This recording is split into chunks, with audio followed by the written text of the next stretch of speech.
Welcome inside episode 682 of the Locked On Senators podcast. I'm Ross Levitan on the outskirts of enemy territory in Winnipeg, Manitoba, alongside Brandon Pillar up in the Blue Mountains on a game day. The Ottawa Senators are back home after a long road trip and ready to start a home-and-home against the New York Rangers. And it's a Wednesday episode, so it's back to our SensCentral citizens, and today it's Cam from the Hugging Sens. All that coming up, and it's brought to you by Farm to Fork. Visit farm2forkdelivery.ca and taste the Farm to Fork difference. That's Farm to Fork with the number 2, promo code ZOOB15 for 15% off. You'll never go back to grocery store meats. This is the Locked On Senators podcast. It's your team every day. Your Locked On Senators, your daily podcast on the Ottawa Senators.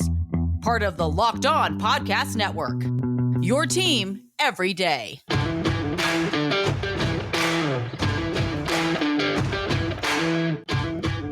I'm Jake Sanderson, and you're listening to Locked On Senators podcast. I'm Tim Stützle, and you're listening to the Locked On Senators podcast. Thank you for making Locked On Senators your first listen on this Wednesday, November 30th. The show is free and available on all platforms, including on YouTube, where the best way you can help the show grow is to like every video by clicking the thumbs up and subscribing to the Locked On Senators channel. The road to 5,000 is on the way, and we also appreciate any 5-star reviews on Apple Podcasts and on Spotify. Just helping the algorithm, Pilsy. We got a lot to get to. Back-to-back games against the New York Rangers. We had our friend John Chick join us on yesterday's show, a SensCentral citizen coming up. But I got to start with a baloney suspension for Tyler Boucher in the OHL. What'd you think about that play? Walk us through it for those who might not have seen it. Well, I mean, this is just a classic Boucher sticking up for his teammate. So you got to respect that. You got to love that. He didn't like the hit that it was Stonehouse that got rocked, right? Bad hit. High hit. Not a good hit. So you want to stick up for your teammate. So he immediately throws down the gloves and goes after the guy that gets him. But they squared up. The other guy dropped his gloves too. Yeah. But the thing is, it's the OHL. They don't want these kinds of things happening.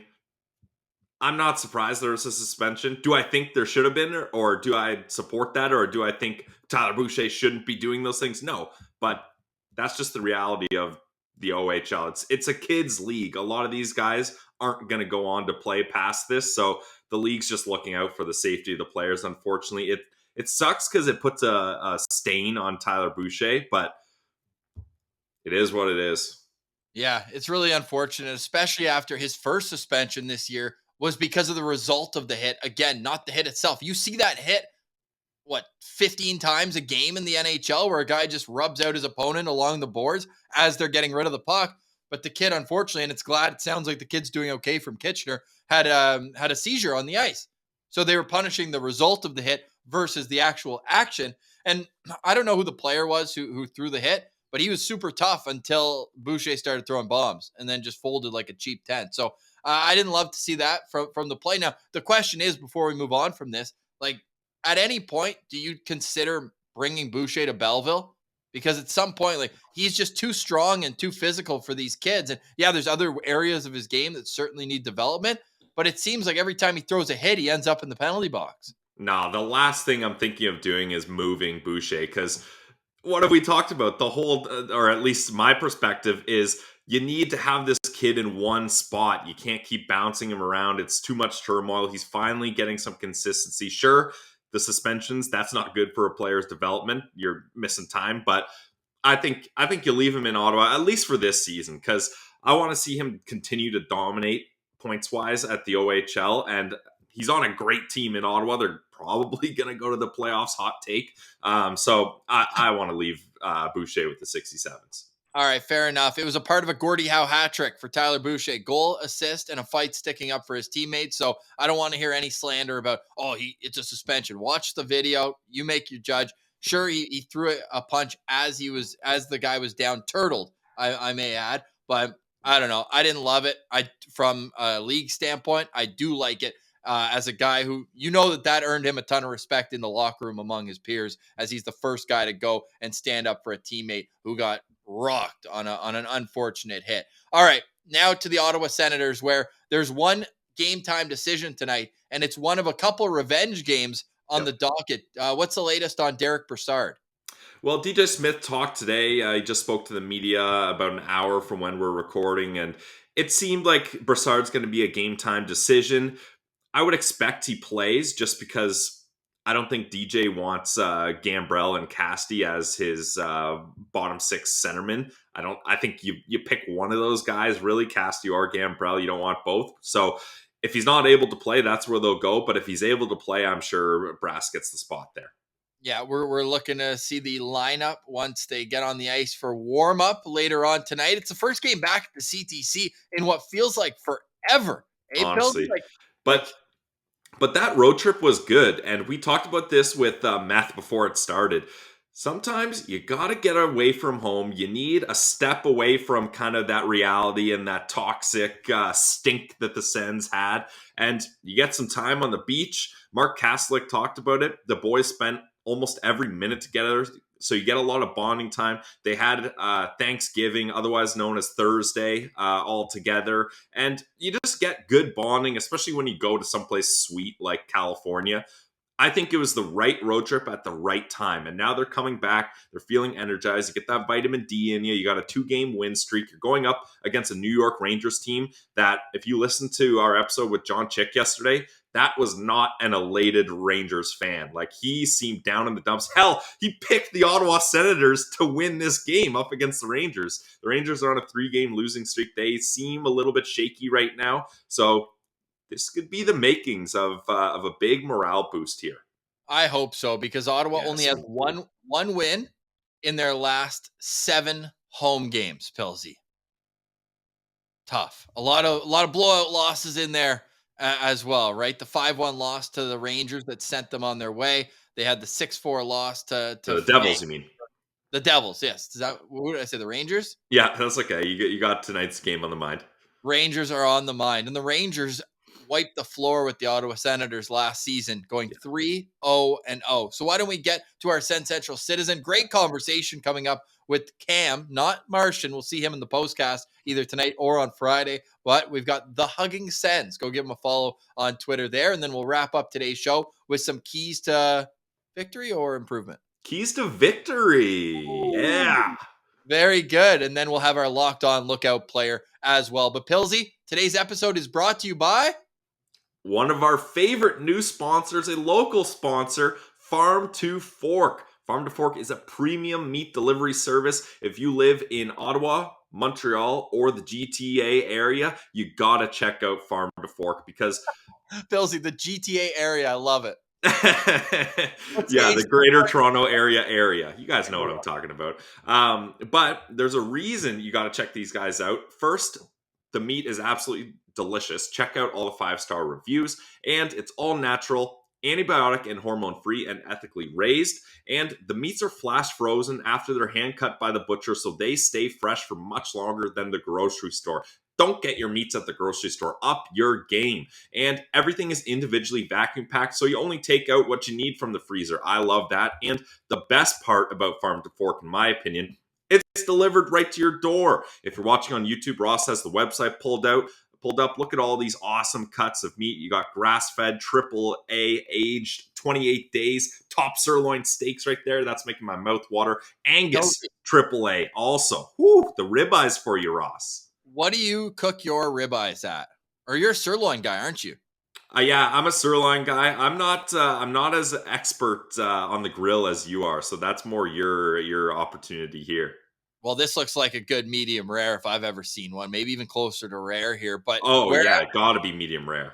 Oh, for sure. The only thing, and here's a little pro tip here for our friends at Farm 2 Fork, the number 2, by the way, when you go check them out, with a ribeye, cook it to medium. It's the only steak, and I'm a big medium rare guy, but when you have the medium for a ribeye, because there's so much fat in it, look at all that marbling, you want that to render down a little bit more. It'll make it taste like butter. So that's a little pro tip for you from our friends over at Farm to Fork. And the promo code is ZOOB15. Yeah. And we made it ZOOB15 to remind everyone that it's Farm to Fork. The number 2 will get you to the website. Go check it out right now. Farm to Fork delivery And it's super quick too. I believe it's every Thursday that they zoom around and make sure that you get your farm to fork delivery as soon as possible. So the 5-star reviews are across the board. And it's not just meat, it's seafood as well. Sustainable, caught wild, non-GMO, no antibiotics, and it's cheaper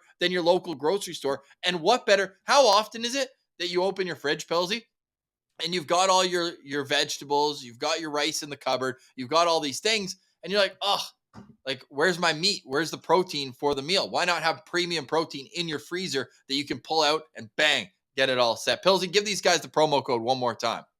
Guys, head to the website www.farm2forkdelivery.ca and use promo code ZOOB15 for 15% off your next order. Taste the farm to fork difference. You will never go back to grocery store meats. Never.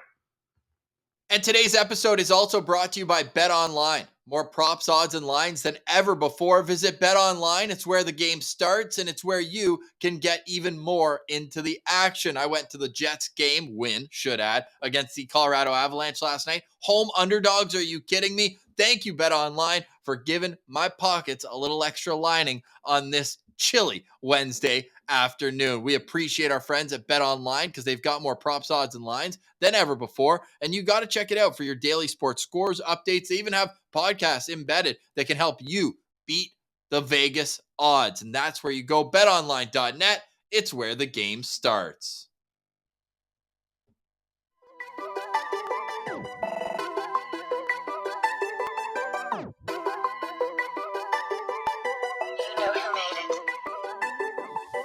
You are Locked On Senators. I'm Ross Levitan alongside Brandon Pillar. And what do you say?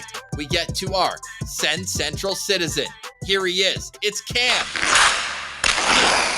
All right, we now welcome on this week's SensCentral citizen. We're heading out to the snowy left coast out in Vancouver, BC, where we bring on the Hugging Sens, where you can follow him on Twitter. It's Cam. What's going on, man? Thanks for being a citizen.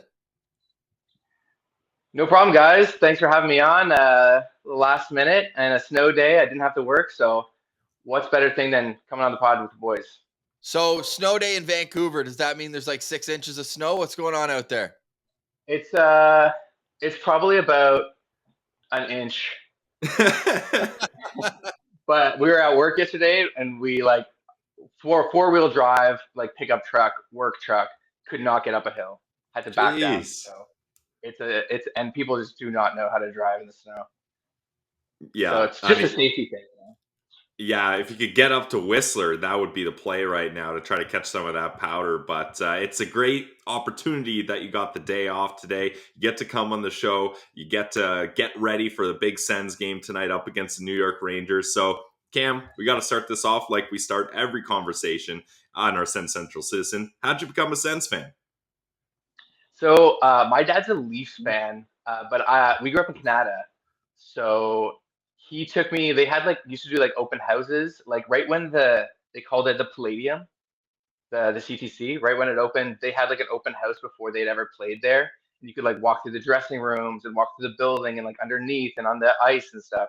So he took me to that, and he took me to they used to have open houses with all the players on the ice, obviously no ice, but and you could line up and talk and get autographs from all the players and stuff.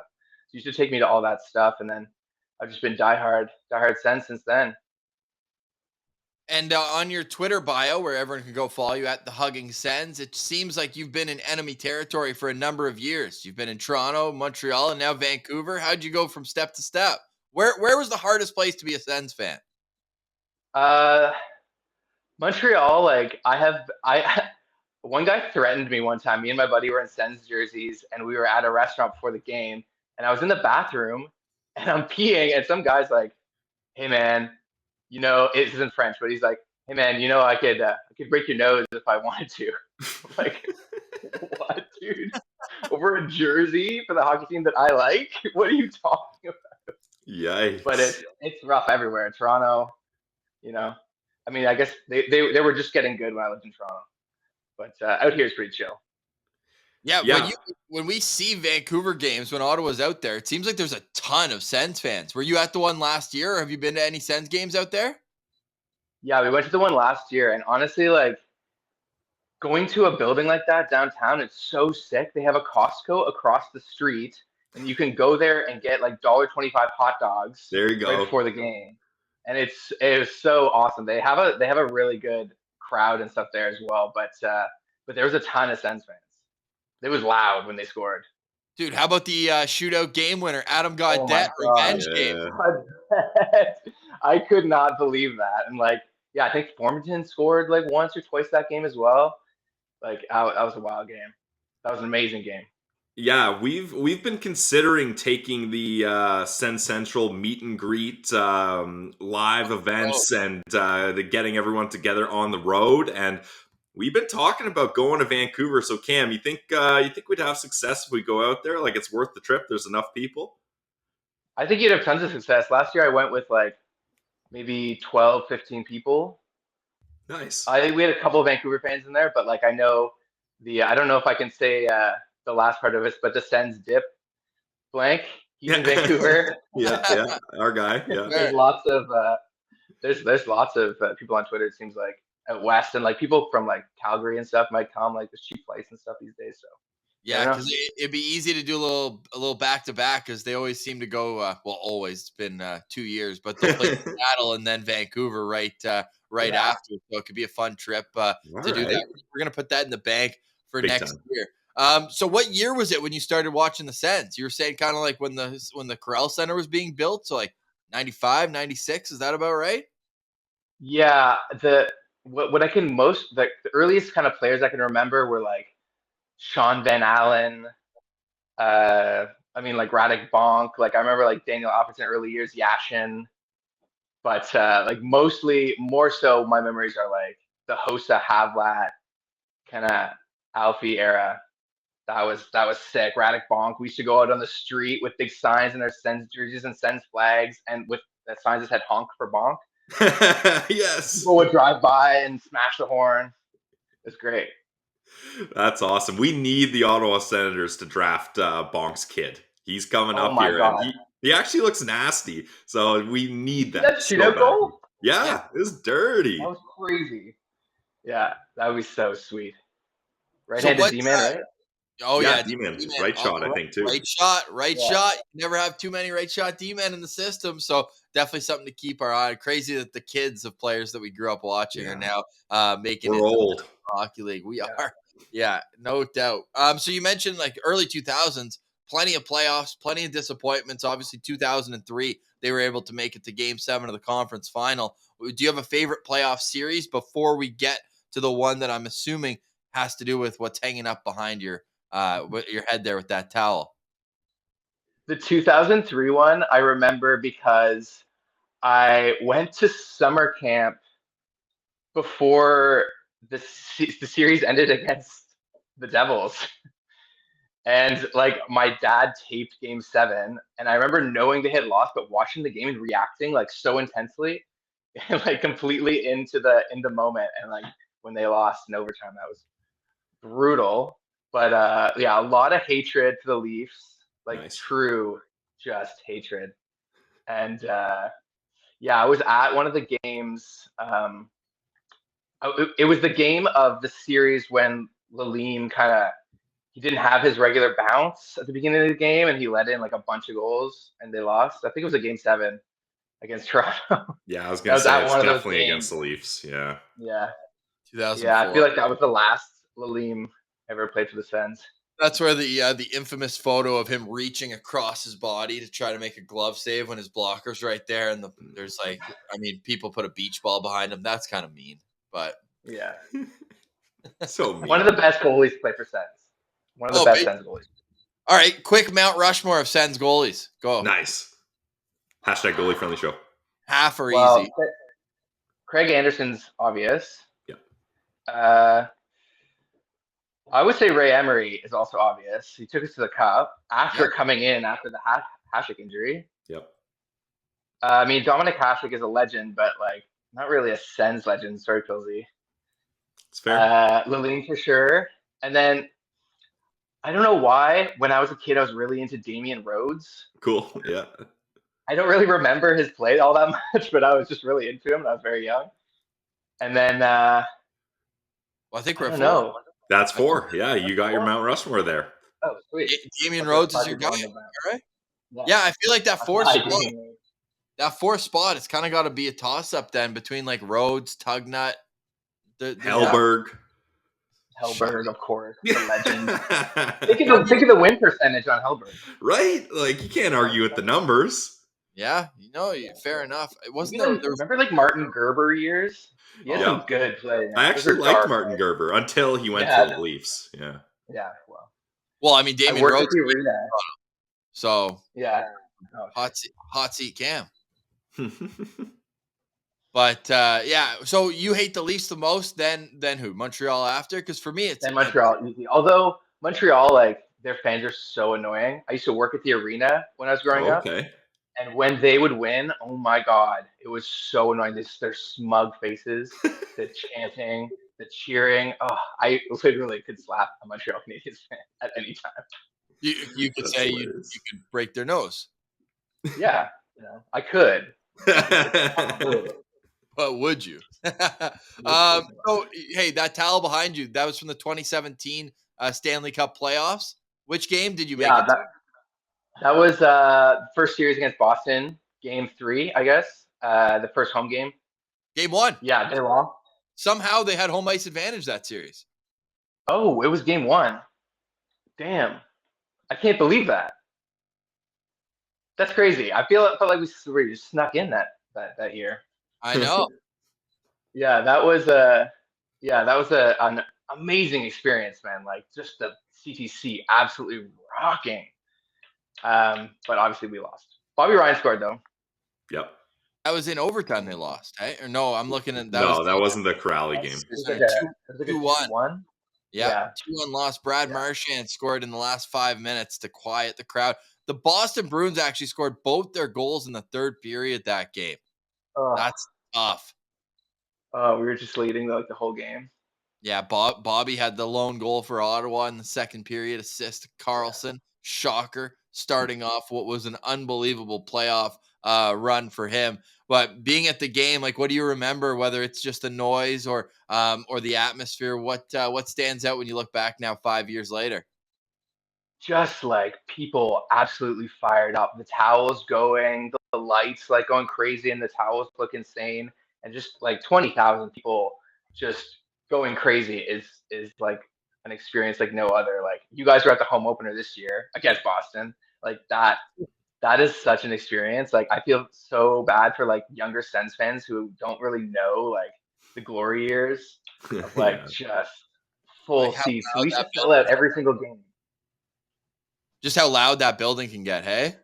Oh my god, it's crazy. And like like during the playoffs, so I worked at the arena, and during the 2007 like Stanley Cup run, I was there.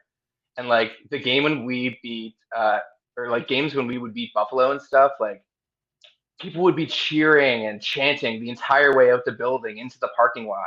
Yep. It's absolutely wild. Those are the good old days.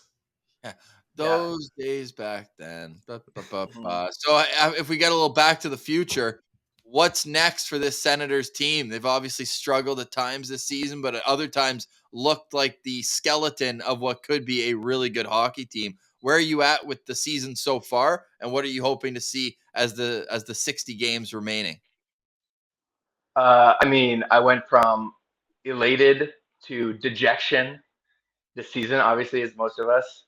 Like, yeah, it's been rough. But then they win 2 in a row, and everyone's like, wow, we can really do it, guys. We're back. We're only 8 points out. Yeah, I just like the Sens. I don't think they're that bad, but the problem is the depth. Like with their injury history, like they have no depth. Like once like our defensemen needs to play like a level up, it's game over. Like they can't handle it. Like JBD is great. I love that he's playing now. Like when he comes back from injury, I'm hoping he stays with the team the entire time. Like hopefully we can get more like Holden off. Branson's been pretty good. Hamannik is there. But like with Shabbat and Zub at the top, and then Sanderson, like we just don't look too bad. And like with Talbot and Forsey, the way they're playing, Yep. if we can stay healthy or pick up maybe some like reasonable defensive, like it doesn't have to be a Chikrin. It's just like a John Marino or Yeah. like one of these guys off of like Winnipeg, like a Dylan or like DeMello. any of Got to these bring guys who DeMello can just- back. He looks I so totally good. agree. Yeah. Someone who can skate and like be in the right spot. That's all we need. It's like just need some depth. Like Now, North do you think that's outside. something they should do this season? Absolutely. I just like. I mean, the first overall pick, like the first pick, can't go this season, right?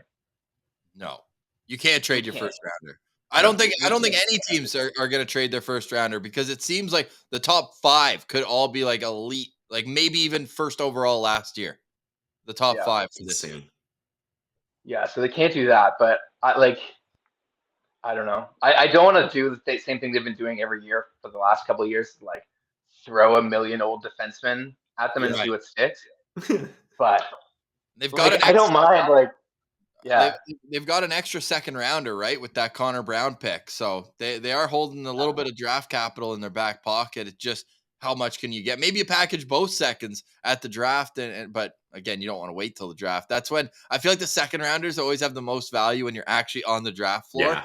And they're like, oh, my guy's falling. Like I want him. Maybe I'll snag up. But I don't think the Sens can wait that long. Like, Cam, what are there any guys or any teams that you'd be looking at? I guess Winnipeg you mentioned as well, but if they're first in the division, I don't think they're going to be moving on from any D-man. Although Logan Stanley's getting close to returning, so they're going to have to make a decision on the 6 they have. But is there anyone who you've got circled as a guy or a type, maybe not a player, but a type of defenseman that you think would help the team? Do you want a guy who's more puck mover? Do you want a defensive defenseman, or maybe a guy who just a veteran presence who's going to settle things down? I mean, I think we all know what we need. We need like literally, we need Mark Mathot. We need a body who can kind of skate. We'll talk to him. Hit. Yeah, tell him that on Friday. We need a guy who could just like settle it down, who can stand in front of the net and be like, "Get out of my way! Like, you're not coming near my goalie. You're not coming near the net." And we just need a stable guy who can play with Sanderson.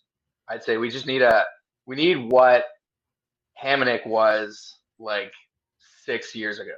And what Pierre Dorion thought Goodbranson was. Oh my God. Yeah. Like that's Well, he is definitely not. Even after a good year last year, he is 4 years. What'd they get him at Columbus? Yeah. He signed a big ticket. Hey, good for him. Get your money, but not with Ottawa, please. And good Ottawa boy. That money's coming back into the economy here when he's retired. So that's a win for the city. Yep. Yeah. Absolutely. Cam, this has been awesome. Thanks for joining us last minute. Final question for me. Tonight will be the debut of the reverse retro jersey. How are you feeling about the reverse retro? I'm very mixed about it, but ultimately I don't think you can make a decision on any jersey till you see it on the ice. So I'm reserving my final judgment till I see them playing it. But how do you feel? So you're hilarious. I'm going to reserve my judgment, but give me yours right now. Hey, this is my show. I ask the questions around here. Yeah, well, he gets his judgment every episode. I got one. Okay. Yeah, this is your moment. I have every black jersey except the original home and the new reverse retro, and I'm like, I have to get it. Okay. I'm not loving it. I love the numbers. But everyone says it's better in person. We'll see. I'm coming back for Christmas, so I'll be at the game at December 23rd against Detroit, I think. And if I like it there, I'll probably buy it. Nice. But it's like kind of meh. I don't know. Like there was one with the white in the middle of the swoop. That was sweet. They missed out on some opportunities. Obviously Pilsey's like a big Laurel guy. Yes. Wants the Laurels. I love the Laurels. That's one of my favorite jerseys, the Santa Claus. I don't know. It's like kind of meh for me. So Wait, far. so the second part of the question is whose name and number are you getting on that reverse retro? And you have to get a name and number because with the size of the lettering and it's white lettering, you need it to pop on just a black and red jersey. You need it. Otherwise it looks silly. It's like a football jersey with no numbers, right? When you have the front of the jersey and there's just nothing on it. It's kind of giving me those vibes. Yeah. Well, I've already got Shabbat. Sick. Thank God he's playing better. Uh, I think I don't know. I would love to have the captain just to wear that C around, but I think it's Stützle. Okay, Okay. Gotta be yeah. Stützle. It's just like 8 years, like starting next year. It's just on fire, man. Biggest deal in franchise history. Yeah, Yeah, and his defensive numbers are good too. definitely. Not only that, but he's also putting backhand sauce, three line pass. How sick was that to finish the LA Oh game? my What was your immediate God. reaction? I was I was on the couch. My girlfriend was beside me on her phone, and the I see the bobble, and I'm like, oh, this is the end of the game. Yep. LA's gonna take and score. But then Stützle turns around that backhand and launches it. I got up out of my seat. I was like sitting there like I'm in the arena, and I'm like, here it goes. And then the move, and I think he stopped it. I thought Quick stopped it, and he puts it in, and I howled. I howled. Yeah, That's one of it's those not a good plays. day to be my roommate. It's almost better on TV because you don't know that Giroud's there until the puck's halfway. You're like, launching it down the ice. Is it a panic play? No, he's right there. Let's go. Yeah, you think he's doing a Zaitsev, but he's doing a Carlson. I like that. Well, right after this, we're going to give our preview of tonight's game. Give us a locked-on player. Sens and Rangers tonight. All right, my locked-on player for the Sens tonight is Drake Batherson. I got to see some more Drake Batherson. Yeah. Like, actually, his point totals aren't crazy compared to how, like, kind of invisible he's been the last couple games. Well, But thinking about that second don't look line. at the plus minus. Sheesh. Yeah. Well, and we can also just look at it like this. In October, he had 11 points in 8 games, and now he's got 5 points in 13 games in November. Yep. Wow. Okay. Something about that second line just doesn't seem to click. Like, everyone looks good individually, but it just doesn't seem to work. Hey. Well, why don't we lead in? Here's a little confidence for you. Batherson, no goals, 5 assists in 10 road games. He's got 5 goals and 11 points in 11 home games. Sens are back home from the road trip. This could be it. I like that. Yeah. I like that. Batherson, player to watch tonight. He's just a homebody. He just loves snuggling up at his house after a good game, you know? Get the fireplace going. Yeah. Hearing that train horn. Absolutely. Hey, Cam, this has been absolutely fantastic. We really appreciate you joining us. Everyone, go follow him on Twitter, The Hugging Sens. Final question for me. Where and why the heck did you decide on The Hugging Sens? You just like a good hug after a goal? So, like, there's that, but, like, I felt like last year there was so much content coming about the vibes, and they were all just, like, in practice, they were hugging, and, like, the big hugs, like, that's what it's all about, man. Like, you know, when you get a Sens hug, you know they scored. Yeah. Or they won. Like, that's Pilsy, your edit of the Giroud goal, man, with the guys coming in, and they're just like, oh, man, that's the feeling we all chase. That's, like, what we're all addicted to, right? Yeah, so, I like that. Nothing wrong with a good hug. Just a good old-fashioned hug. The boys, and, like, you know, maybe it's Shabbat and Norris having a little kiss at the end of the game. Oh, yeah. But nothing beats a good hug after a goal, I'll tell you that much. Or a win, even better. It's the vibes, man. The Sens are the vibes team. So it's all about the hugs. Buddy, the vibes are going to lead here, man. Thanks so much for joining us. We'll do it again down the road, and keep your eyes out next year. Vancouver, Citizen Takeover. We need to make that happen. Vancouver. Unless, hey, what if we snowed in? What if we can't get in? If there's 2 inches of snow, we might be screwed. Well, luckily for you, there's a train from the airport, and it'll take you nearly directly to the stadium. All right. Arena, so that sounds good. You'll be good. And I'll see you there.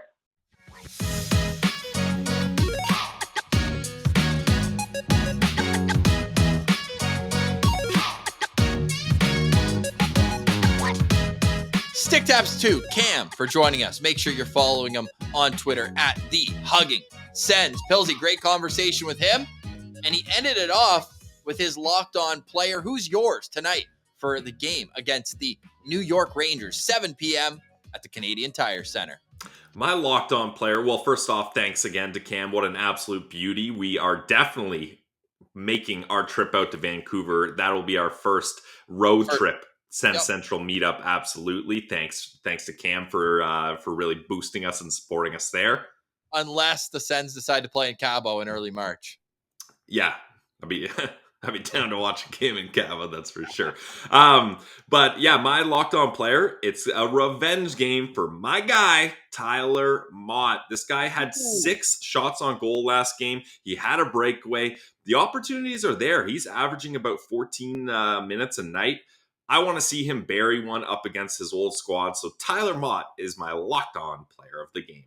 I almost forgot he had that quick stint with the Rangers. Didn't produce anything in the regular season in 9 games, but in the playoffs, had a nice little run there. Had 2 goals in the 15 games, but it was away from the puck that he was making the biggest impact. John Chick was a huge fan of his over at Locked On Rangers. And again, you can go check out yesterday's episode for more of a deep dive into the Rangers team, why they're on a 3-game losing streak, and what they need to do to get out of it. I like that, though. Tyler Mott, a little revenge game for him. He's got no points in at least his last 5 games, but he certainly is starting to make his presence known a little bit more. 5 games, Pilsy. He hasn't had a point in his last 13 games. So you think tonight's the night? It's got to be. I mean, he's had his opportunities, so I want to see him get it done here up against his old squad. And in the debut of the reverse retro jerseys, let's see it. Right, the reverse retro jerseys. Well, I'm going to go with the captain. It's Brady Tkachuk. I'm calling it tonight. Get on Brady Tkachuk, anytime goal scorer. We know he's got a flair for the dramatics, and he is 1 goal away from 100 in his NHL career. And it would be kind of cool if he gets it Friday, because then see, that's the thing. I'm having it hit on Friday, not tonight. But maybe he gets both, even though that won't hit the milestone. Maybe he does it both. Well, he's also sitting at a paltry 399 penalty minutes as well. So 298 games, 99 goals, and 399 penalty minutes. So all sorts of milestones coming up next for the captain, Brady Tkachuk, who's coming off a goal and an assist performance against LA. What I loved about the goal against LA is it opened the scoring. It really kind of gave everyone a sigh of relief. Like, okay, we're on the road. We're feeling good. And now we can keep rolling, get a little momentum that way. The game against Anaheim, not only does he score a goal, he gets that big fight as well. This guy, I feel like he's ready to get on a roll. So I'm locked on to the captain, Brady Tkachuk, in tonight's game. And you don't think for a second that the team isn't extremely aware of how poorly their results were at home before this trip. So who else but the captain to lead them to a victory? So I got Brady Tkachuk. Who's your lookout player from the New York Rangers? My lookout player is on the back end. Oh, but before we get to it, let's say who's playing for the New York Rangers tonight. You want to run through this and then go with your lookout player? Let's do it. Chris Kreider, Mika Zibanejad, and Jimmy Vesey are the top line. Panarin, Hedl, and Kako, second line. First overall pick, Lafreniere, Trocheck, and Kravtsov. Then we got Blaze, Goodrow, and Gauthier. And on the back end, Lindgren with Fox, Miller with Schneider, Jones with Trouba, and we anticipate it'll be Igor Shesterkin starting this one. Yes, a very solid Igor Shesterkin. Out of this lineup, who's your lookout? Yeah, so I'm going to the back end. I'm going Adam Fox. I mean, this guy is absolutely amazing. Ross, he is tied for leading this team in points with Panarin. 25 points, 9 goals, 16 assists. And I went through his game logs. There's only 6 games out of 23 where he doesn't have a point. So 17 of 23 games, this defenseman has a point, and many of those are multi-point nights. Absolutely incredible. So I'm going to be looking out for Adam Fox, that's for sure. Yeah, he's an unbelievable player, and he's a guy who's really leading from the back end. A lot of people thought he might be the captain choice, but they obviously went with Chris Kreider. Or no, sorry, Jacob Trouba for that, who's playing on the third pair. They should have gone with Chris Kreider, in my opinion, but interesting to note that Trouba's playing on the third pair right now on the back end. Meanwhile, Adam Fox is putting up offensive numbers. Sorry, 6 goals though, right? 19 assists. Yep. Yeah, 25 points, man. That's good for second among all defensemen in the National Hockey League, actually tied with Josh Morrissey, and 7 back of the leader, King Carl, Erik Karlsson, leading all defensemen in scoring. I'm going to go with a revenge game like you did for your locked-on player. I'm going to be looking out for Mika Zibanejad. I feel like he still has a little bit of extra juice when he plays against the Ottawa Senators. He has 7 goals in 10 games, 12 points, and as the number one center on this team, he's going to be looking at the Sens decor and saying, you know what? I think I can have my way with these guys a little bit. So a power forward down low, a guy like the overwhelming memory of Mika playing against Ottawa. No, it's not 2017 as much as I'd like to say that. Do you remember that tic-tac-toe goal that him and Panarin had where I think there's like a gif of it where Mika's just like, oh, like he just knows how sick. It was like a tic-tac-toe where he just tapped it in backdoor and that really hurt, So hopefully the Sens can shut him down, but I'll be looking out for Mika Zibanejad for more of his tricks. John Chick told us that they're almost too predictable on the power play, trying to tee him up for that right shot one-timer on the left side. So keep an eye out for that, as well as the power play for the Rangers hasn't been exactly powerful considering the talent they have on it, right? Like this is a team that should theoretically have a top power play in the National Hockey League. And they've only scored once on the power play in their last 5 games on 15 attempts. Wow. Yeah. Unsustainable, if you ask me, which kind of scares me going into tonight's game. Yeah. So is that your key to victory then? Shut down the power play? Shut down the power play, because in their games before that, Pilsy, in their 6 games before that, they scored 7 power play goals. And now they have 1. So I'm nervous that the pendulum's going to swing the other way. But if they could just wait 2 more games before allowing that, that'd be really sweet of them. Absolutely, yeah. My key to victory tonight, and John Chick mentioned it, is don't get discouraged if you fall behind against this New York Rangers team. They have been blowing leads left, right, and center. They had a 2-0 lead up against the Devils in their last game. They end up losing that game. It just seems like this team's identity is a little bit out of whack right now. Like they don't fully have all the pieces together. Guys aren't playing up to their standards, or at least just recently, it's been a struggle for them. So my key to victory is if they end up getting the first goal, don't panic. Stay with the process, stay with the game plan, and this team can be beat even if they jump ahead. Yes, you look at the Ottawa Senators and not being able to come back in the third period. We've talked a lot about that and how this team just they've struggled so much in terms of, I think they're 0-9-1, right? When they're trailing after 2 periods. The Rangers are 0-6, 0-4 on the road. So certainly scoring first would be a huge help. When the opposition scores first, the Rangers are 2-6-3, 2 wins in 11 games when the opposition scores first. So that would be a huge help. But even still, like you said, they have real trouble closing out games. They're actually 2-4 as well in 1-goal games. I know that 1-goal games is kind of an interesting stat because an empty netter can change that. So I don't put a whole lot of solace in that, but you're right. Just keep pressing and don't let those bad thoughts sneak back into your head. Having trailing on home ice, like you gotta wipe the page.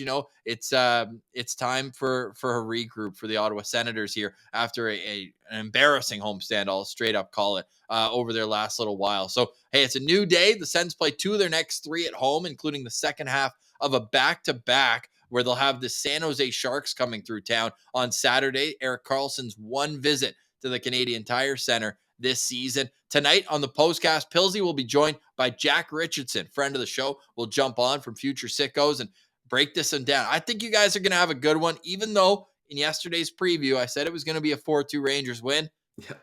I'm talking myself into it, Pilsy. First game back after a road trip. I like that they had the extra day off.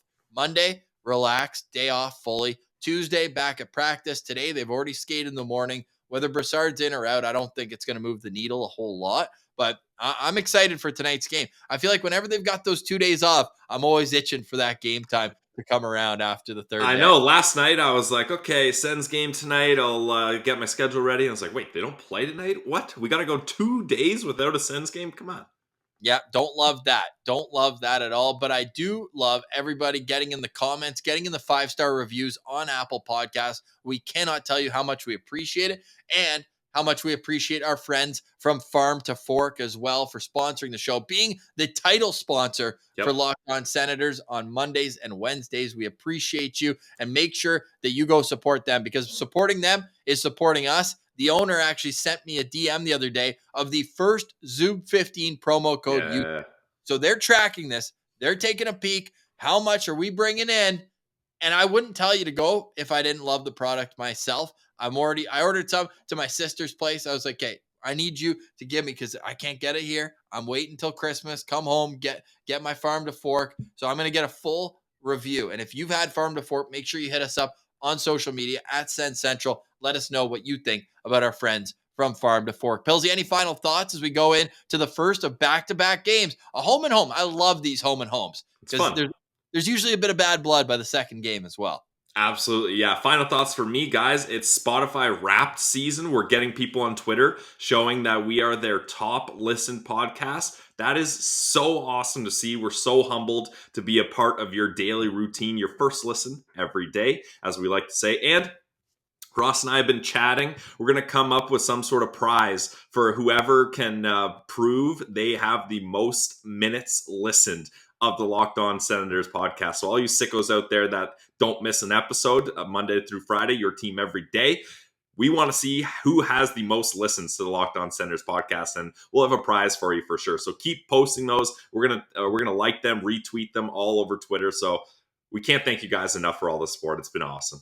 Well said, Pilsy. Absolutely love to see that. Let's carry the good vibes into tonight. We'll see you in the postcast, and then tomorrow back here for the Locked On Senators podcast. It's your team every day.